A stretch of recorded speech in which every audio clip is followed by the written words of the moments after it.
গতরাতে গুরুতর আহত হয়ে চিকিৎসাধীন অবস্থায় হসপিটালে রয়েছেন বিশিষ্ট ইসলামী বক্তা আব্দুল হাই মোহাম্মদ সাইফুল্লাহ। মাহফিল থেকে ফেরার পথে টাঙ্গাইলের বঙ্গবন্ধু সেতু এক্সপ্রেসওয়েতে পরিবারের সদস্যসহ সড়ক দুর্ঘটনায় গুরুতর আহত হয়েছেন জনপ্রিয় ইসলামী বক্তা আব্দুল হাই মোহাম্মদ সাইফুল্লাহ। ১৬ নভেম্বর শনিবার রাতে টাঙ্গাইল যমুনা সেতু এক্সপ্রেসওয়েতে পেছন থেকে আসা একটি ট্রাকের ধাক্কায় দুর্ঘটনার কবলে পড়েন তিনি। টাঙ্গাইলে প্রাথমিক চিকিৎসা শেষে তাকে ঢাকায় আনা হয়েছে।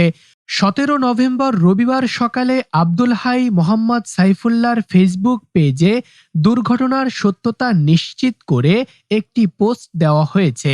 পোস্টে বলা হয়েছে, টাঙ্গাইলের যমুনা সেতু এক্সপ্রেসওয়েতে একটি ট্রাক পেছন থেকে তাদের বহনকারী গাড়িটিতে আঘাত হানে। এতে গাড়িটির সামনে পেছনে দুমড়ে মুচড়ে যায়। দুর্ঘটনায় আব্দুল হাই সাইফুল্লাহ বুকে, চোখে এবং পিঠে আঘাতপ্রাপ্ত হন। টাঙ্গাইলে প্রাথমিক চিকিৎসা দেওয়ার পর তাকে ঢাকায় নেওয়া হয়েছে। চোখের উন্নত চিকিৎসার জন্য ব্যবস্থা নেওয়া হচ্ছে, তবে তিনি এখন আশঙ্কা মুক্ত আছেন। দেশবাসীর কাছে দোয়া চাওয়া হয়েছে।